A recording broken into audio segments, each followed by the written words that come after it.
I'm presenting on my thesis project that I've completed over 2 years. I did one half of my research during my junior year during the fall semester, and now it's my senior year and I'm finished my project during the fall semester again. So the title of my project is called Unpacking Prospect Park, the intersection between social theory, landscape theory, and the real world. So the goals of my thesis project that I personally wanted to conquer were the application of theory. So I was introduced to social theory my junior year in anthropology, and I really thought, like, it stuck with me. I thought it was very interesting, and I wanted to see how social theory could be seen in the real world. I wanted a project that had community engagement, and I wanted that to be at a lot of different levels. So at the level of, I have oral histories that I did interviews for so that I could get actual people who use the park, their real words, and then also observing people so that I could just see how the community interacted. And I also tried to choose a topic that I felt the community would benefit from, because living in the community, I knew that these questions were there. Like, there's questions about this park, who is at the park, what they're doing at the park. So although I wasn't asked directly, I tried to take my inspiration from what kind of questions they were already having. And finally, I wanted my project to include accessibility and transparency. So I wanted all of my research to be more egalitarian. I wanted the people who I was researching to have access to my research and also have an understanding of it, because the type of research that I was doing was very heavy into theory, which is something that you're trained in anthropology for. So I wanted people who didn't have training to be accessing it, but also I knew that as a thesis project at the university, that it gets stored, and I wanted it to be stored not just on paper in the archive, but kind of in the grand scheme of the whole world, that anyone could access it, because even people who might live in Shrewsbury and might even know about UMass archive, the probability of them getting all the way here to then read a transcript is slim to none. So I wanted that to be really, people could access it from just at home. And transparency in terms of like what I was studying, who I was studying, and how I was doing it, and where I was drawing my conclusions from. I wanted there to not be a lot of mystery or confusion. I was just a researcher observing and putting together what I had seen and with what I had learned. So the methods that I used in my project were direct observation. So I would actually go to the park and sit in different places in the park for various hours and do that type of observing. So who was coming by, what I was seeing, and also doing walking surveys. So what kind of trash was I seeing that people were littering or not, what type of garden maintenance there was or not. I took oral history interviews, and I was able to accomplish 4. And 2 of those, Bill Davis and Mary Larkin, those are available to anyone at this time. And Bill Davis and Mary Larkin are both Shrewsbury residents of the older generation. Bill is retired, and he works for Friends, well, he doesn't work for, he works as a group, Friends of Prospect Park, and so he's really interested in maintaining the park. And Mary Larkin, her father worked at the Woodall Mansion when it was still existed, and she was actually born on the property. So she has that connection to it. And the other 2 oral history interviews I conducted were with young adults in Shrewsbury, but they were talking about very sensitive material that could be harm to their identity, because they were talking about illegal activities that they had acted on at Prospect Park. So they have a 50-year release on their oral histories.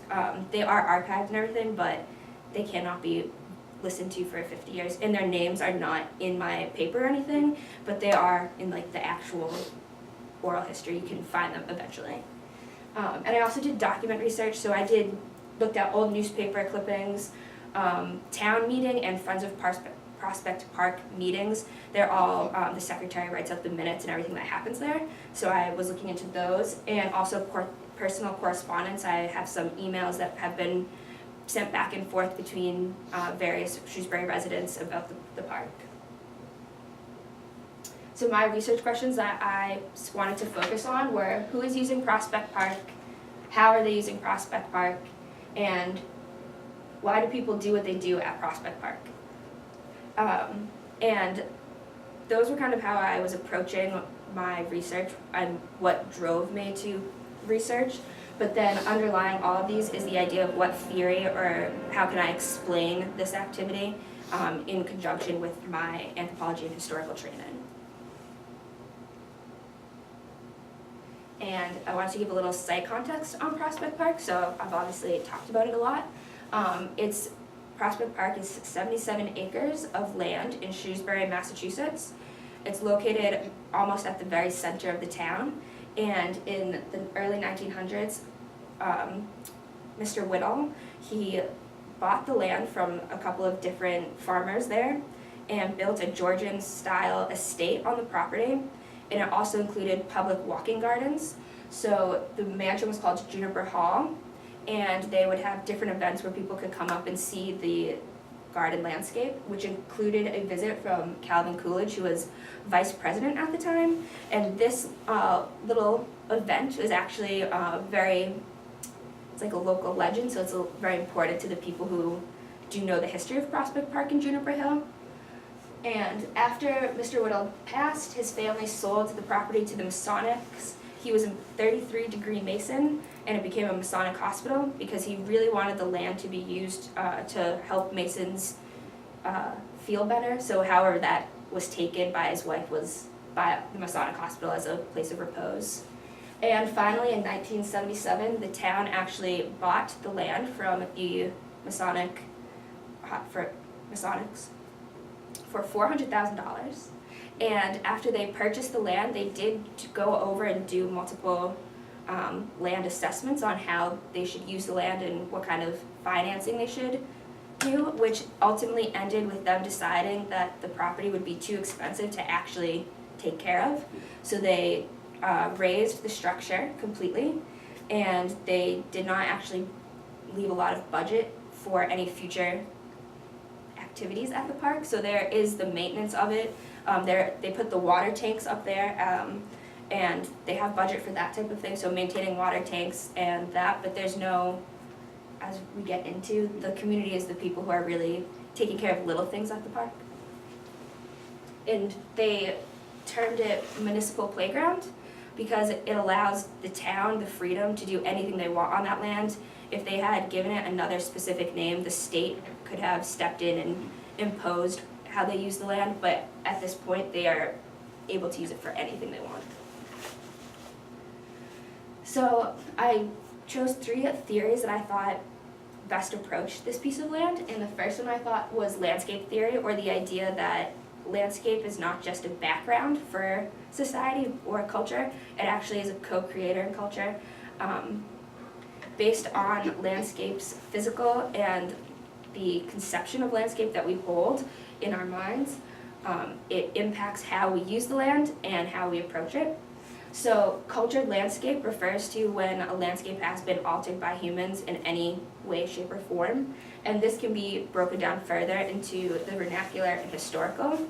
Historical landscape is a little bit more simple. It's when a landscape has any type of connection with historical event, person, or moment. And we do see this at Prospect Park because of the Whittles and the mansion. That is a piece of historical, local history. But what was more interesting to me was the vernacular landscape, or how does the landscape reflect the daily lives of those who use it, and in turn, how does the landscape affect the daily lives when they use it. And when you're able to actually read the landscape, so physical characteristics will tell you about how people use the land. So for example, at Prospect Park, there are remnants of a bonfire and a lot of trash that usually is beer cans. So it definitely signifies that people go there to do things that, having a bonfire, usually that's very restricted, but they're gonna have a bonfire right in this clearing because they know that this clearing they can do that there. Or the beer cans as well, because it's an isolated area. They know that they're not likely to get caught throwing their trash or consuming alcohol, probably if they're underage. A few other terms are, it's a multi-locality, which references who defines the landscape and how. And so Prospect Park has the propensity to be defined by many different people simultaneously. So we have Bill Davis, who really associates the park as a historical piece of Shrewsbury, as well as a place where people can go to walk their dogs. And Friends of Prospect Park is really interested in promoting people to go there to hike, to use walking trails, to use it as more of like an actual park. But then at the same time, you have the town who's using it for more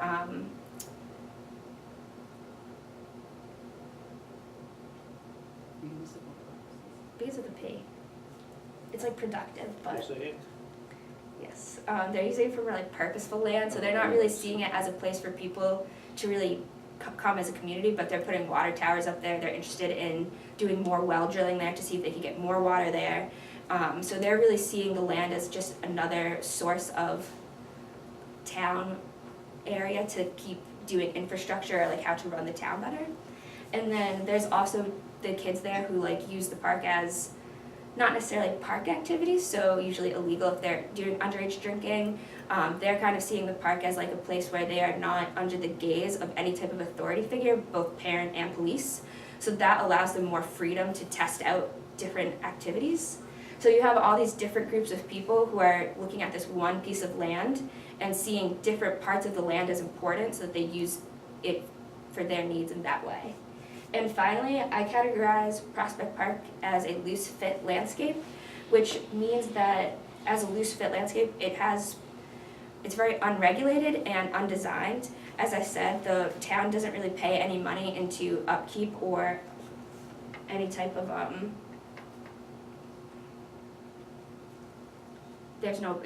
although it's a playground, there's no playground equipment. There are walking trails, but again, those walking trails were pioneered by community members. So because of that, the landscape itself has a lot of variety in how you could approach the land, because there's no one set designated activity that's there. So you could go to walk your dog, you could go just to hike, you could go to explore because you've never been there, but you also, which is different than if it was, for example, Dean Park in town, where there are baseball diamonds, playgrounds, swing sets. It's very structured, so you know exactly what type of activity you would get into when you go there. This park it's more of a free-for-all in that way, that you could use it for multiple purposes.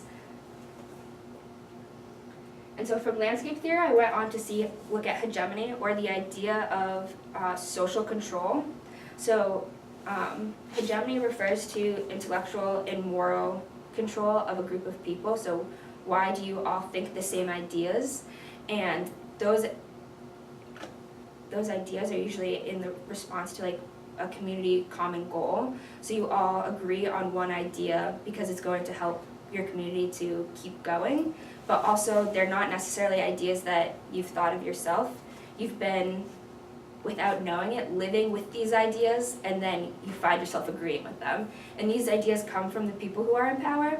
So at Prospect Park, how the norm, or the idea that it's a park to go walk your dog and go hiking, that is presented to people by the groups who advertise the park the most. So how the town might talk about Prospect Park in town meetings, how Friends of Prospect Park, who is now a very prominent group at the park, how they talk about the park, how they advertise, when they advertise for cleanup days, or Bill Davis, the president, when he goes and shares lectures with students, he's trying to show one way of how to use the park. And this also results in alternate uses or counter-hegemony, so people who do not prescribe to this idea of the proper use of the norm at the park.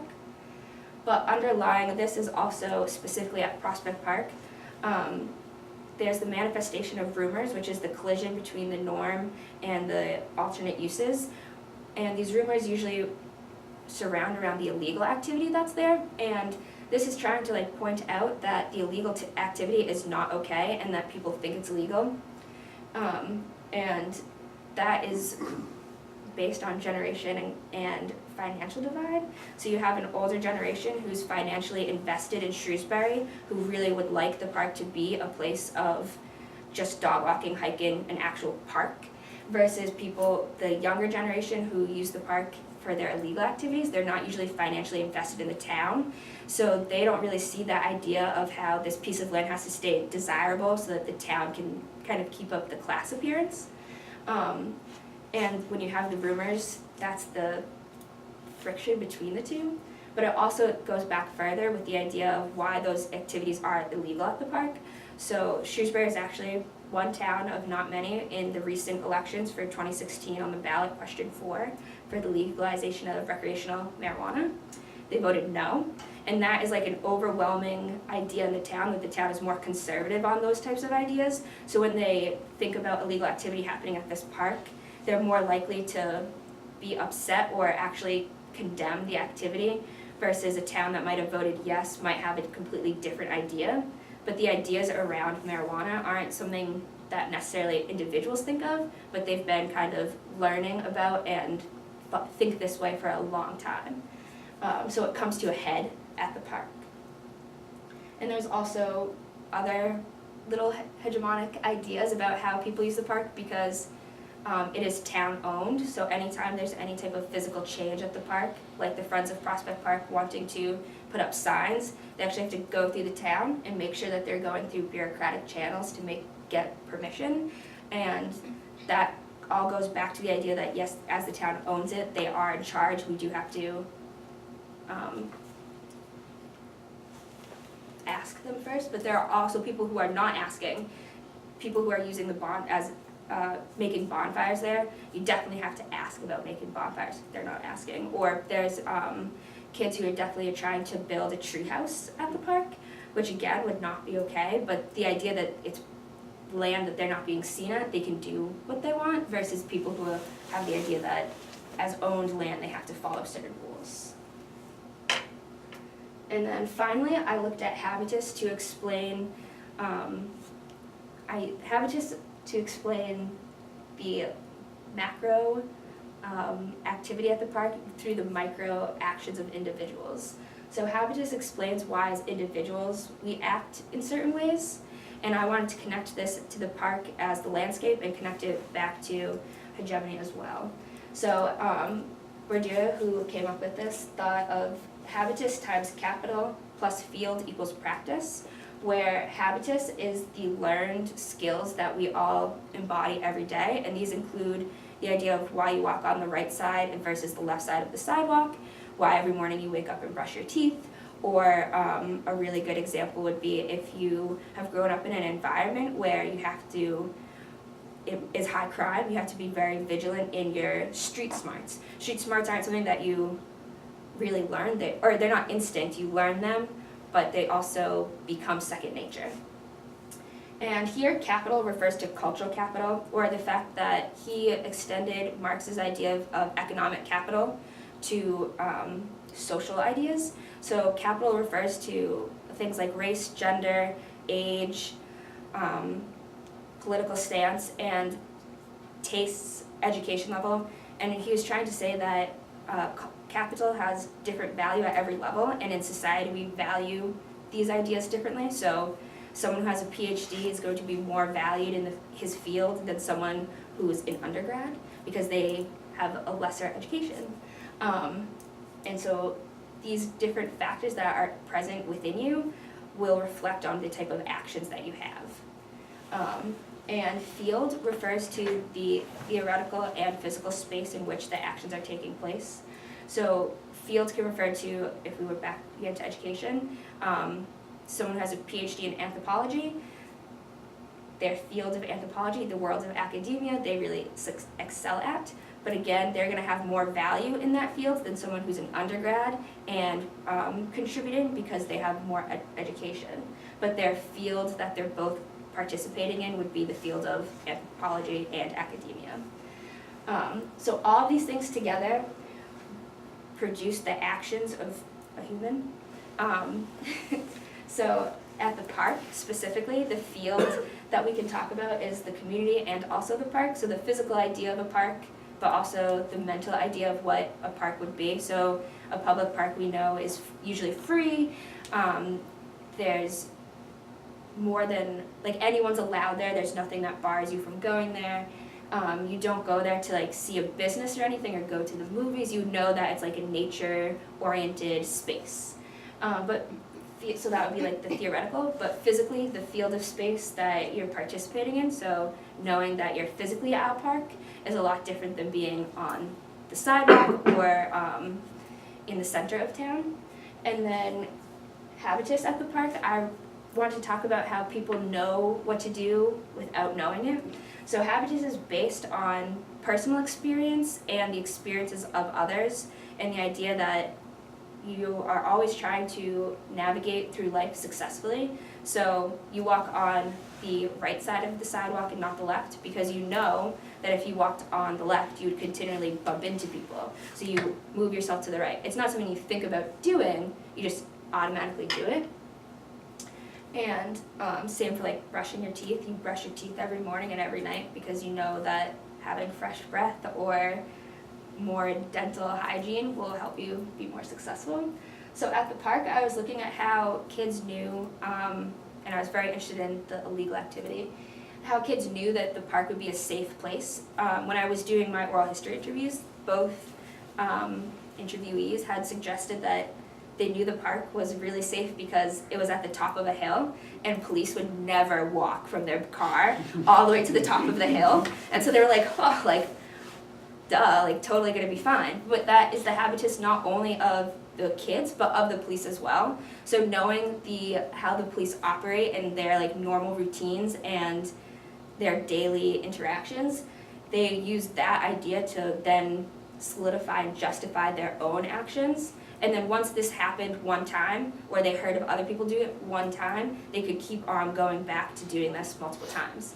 This also has to relate to dog walkers at the park. A lot of times they don't have their dogs on leash, and technically it is the law that their dog should be on leash in the park. But again, because the type of park that this is, there's no one who enforces a leash law. They know that no one's going to come enforce a leash law, and so they feel the safety to practice not having a leash. And where capital comes into the equation, I was looking at, again, the illegal activity and Shrewsbury being predominantly white. When I observed the park, there was only Caucasian and a few Asian park goers. So there is the idea that illegal activity at the surface is much more easily practiced by people of the Caucasian race.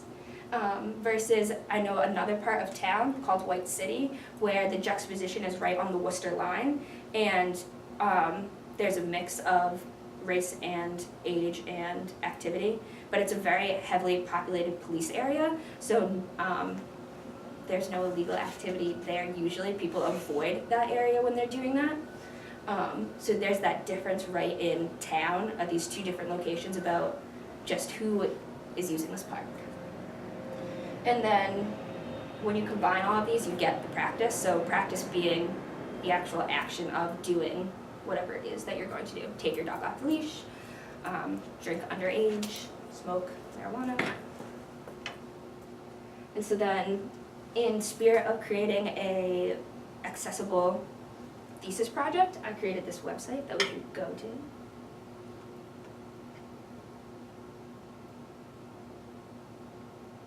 And I did use a free web service because that's nice.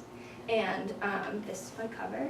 And I go through and I take an about section where I talk about who I am, how did I get to my thesis project, and reflecting on my experience, including any like mistakes that I made, because throughout the process it's a learning experience.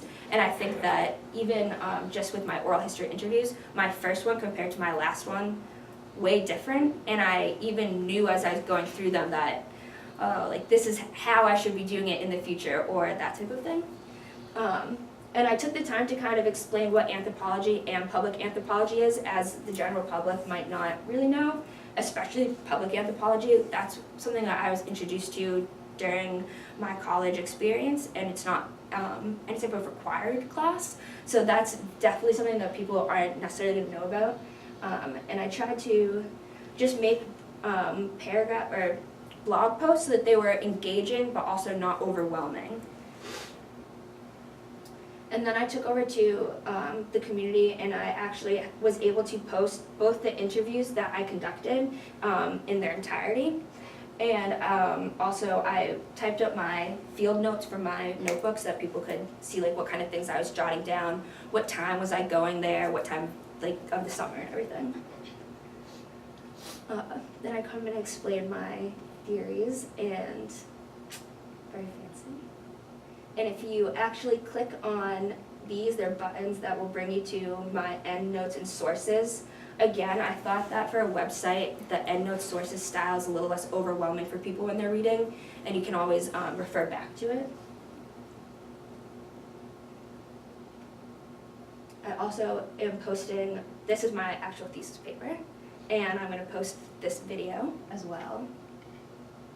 And I tried to also engage people on like what is the UMass archive, and so where they could go to find my work. A space for, even though like my thesis project is over, I do know a lot of people who, specifically the younger generation, who have had a lot of experiences at the park and wanted to share them. Due to my own time constraints and theirs, it was hard to overlap. But I know like in the future I would definitely be willing to continue doing oral histories. Oh my gosh, I think my fingers are too cold for my touchpad. And then I also included further reading. So the first section, I just took some anthro books that I've read and have really liked. Maybe notice these. Some of them people could get right to them. And then I also included different in the section, so oral history books, landscape theory books, hegemony, and habitus, so that if people were interested in these theories and wanted to get further,